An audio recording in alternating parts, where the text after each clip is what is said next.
I am done and I am heartbroken. I have no one. I have been married for 15 years. I have known my wife since I was 8. We have 3 daughters together, 17, 14, and 11. I'm tired of feeling like I'm an outsider in my relationships with all of them. I'm just an ATM and taxi service to my kids. My wife hasn't kissed me in 6 months, and she has not said that she loves me in 1.5 years. No matter how much I communicate, try to plan anything, or do anything, it is always shot down, forgotten, or dismissed. I don't get angry and don't yell. I don't get physical. I like to splurge during birthdays and Mother's Day. I throw parties and give gifts and try to show how much I love them. But I get a lukewarm thanks, and if I'm lucky, a side hug that lasts 1 second. This week was the breaking point. Father's Day, I wake up to an empty house. Odd no note. Nothing was written on the calendar and nothing said beforehand. I send a text and I get back. I took the girls out for a spa day. Don't wait up. Then nothing. Literally nothing. Dinner time comes around and they get home. I asked how their day was. It was fine. I asked what they would like for dinner. Nothing. We already ate at one of my favorite restaurants. Cool. Whatever. There is no mention of it being Father's Day. No. I love you. How are you? Nothing. Fast forward to Wednesday, which was my birthday. Nothing. Literally again, nothing. I suggested plans. They get shot down. I suggested food. Nope, shot down. Ask about watching a movie, and they are all too busy when they just sat on their phones doing nothing. Now to Thursday night. I'm in bed with my wife next to me. She rolls over and says in a crappy tone, "Oh, your birthday was the other day. I guess you expect to have sex that broke something in me." Best of my memory of how it went down. I said no. I don't expect it. At this point, I don't expect anything anymore. What is that supposed to mean? So I started asking her questions. When was the last time we shared a kiss? Like a week. Nope, it was in December, and it was during her parents' holiday party. When was the last time we had bedroom fun? The beginning of the year? Nope. Wrong? It has been over a year. She was adamant that we did it in February when I was dealing with my mom's health and her passing. So I said something like, "You may have had sex, but it wasn't with me. When was the last time you said you love me?" I say it all the time. Not to me. Check your messages and you don't say it to me face to face. Well, you should just know I do. When was the last time we went on a date? Long pause. You're being unfair. Emotions turned on fully. I was crying and raising my voice at this point. I asked her how. She can't answer. I asked her how wanting any sign of love from anyone in the house is unfair. If expecting anything for my birthday or Father's Day was unfair, she got an old crap look. Yeah, you forgot that as well. I'm not an ATM. I'm not a taxi service. I'm not a punching bag. She asked why this was coming up out of the blue. It didn't. I have tried to talk to my family and again get dismissed or ignored. I brought up examples. I didn't know you were serious. I didn't know it was such a big deal. I left saying something to the point of, if you want to pretend that I'm invisible and don't exist, fine. You don't have to pretend anymore. I left the house at almost midnight on Thursday/Friday morning and haven't been home since. I'm not sure what to do now. I'm finally sober enough to think, but I don't know what to do. First time drinking in over 15 years, by the way, and I'm not going to drink anymore. I love my family, but I can't keep this up. I don't know what more I can do. I think they would be happier without me. They already act like I don't exist. I can't be the one who is blamed for everything. If I truly am the problem, then me not being there should fix it. I can't do it anymore. I have tried to be a good provider, a good partner, and a good dad. Never missed an event of our kids. Never prioritized work. I kept good hours so I could see them more. Took on more responsibility to better our life and future, but it is never appreciated. It is never enough. I am never enough. I only have one message from my wife. I'm sorry for making you feel that way. We all love you, and we are here for you when you want to come home and talk. That is it.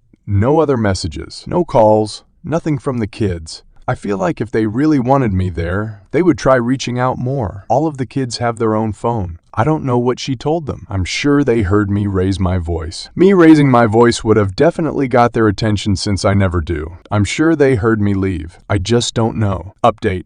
I have not been well, but I'm doing better. You guys have helped me a lot and it means more than you know. I was able to get help through my work. They have resources for both therapy as well as legal counsel, but somehow my boss found out I was reaching out and now won't leave me alone. But that's unimportant. I know she only has good intentions. So far, I like the new therapist I was able to get an appointment with. I thought there would be a long wait list. She recommended a family/spousal therapist as she focuses more on individuals. I talked to them as well. I got referred to divorce lawyers. I don't want to use them, but I had to talk with them and got an idea of what that route would be like. I'll be like 70% screwed, but we are at an fault state. So if it turns out she is cheating, I'll be okay. My kids did reach out after a few days worried. I told them I'm fine, do truly love them and miss them, but need space and time. For the first time ever, I missed some of their extracurricular activities. I think that is what made them understand something was really wrong. Some other family members/friends noticed and started asking questions to all involved. My kids also mentioned how things were not the same without me around. And my wife was struggling. My wife reached out a few times just checking in, apologizing, giving me updates on things. And a couple of the times, she asked about the 4th of July. We usually host a party/barbecue.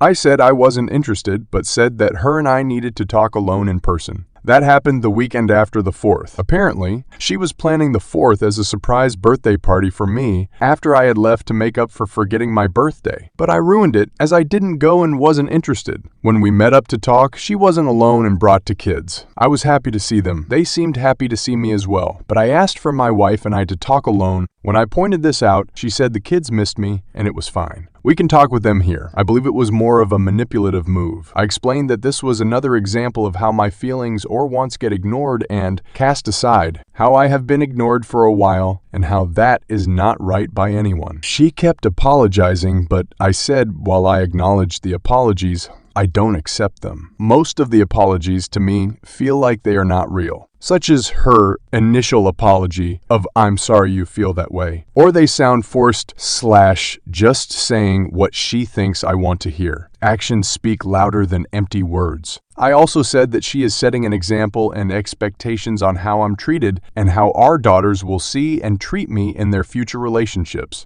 As of now, no one should be treated this way. I think at this point, my wife regretted bringing the kids. My 14-year-old took my 11-year-old for some snacks while my 17-year-old stayed. I flat out asked if there was anyone else, if she was cheating physically, emotionally, or otherwise. She looked like I had just slapped her. She said she would never do that. I asked why she was so adamant about us having in February when it has been longer. Daughter left at this point. Why has every part of our romance died within a year, span from her part? She didn't know. We talked for an additional 20 minutes when I finally took out 2 folders I had with me. One was a separation document, not quite a divorce, but halfway to it. The other was therapist referrals for individuals and couples. I needed her to understand how serious this situation was. I asked her to look over each other and ask herself what she wanted, but she had to make the decision and schedule the appointments. I explained that I'm done living this way, and if she chooses to stay with me, then there are going to be major changes occurring both in our relationship and at home. I love the woman I married, had kids with, and built a life together. But I don't know where she went. My kids came back and my 11-year-old was mad I wasn't going back with them that night. I gave my wife time. She contacted me the next day saying she has made appointments for herself and for her and she explained that she set up some bi-weekly individual therapy and we have our first couples therapy early next month. The reason for the wait was so she could establish/work on herself first. I have been using the gray rock method towards her since the initial incident for yours and my therapist's recommendations, so it's still a work in progress. I'm not in as dark of a place as I was when I first posted. Some things are better than it was. I'm willing to put in the work, but it won't be one-sided. There is a plan moving forward, so that's a plus. I have been home for a week now, but I'm sleeping in a different room. Some changes have been put in place already, but time will be the real test. As a side note, on the second night of me being back, she actually tried to initiate intimacy, but I said no, that it wasn't the time or place for that. We had a lot to work out before that can happen. As always, peace, love, and chicken grease.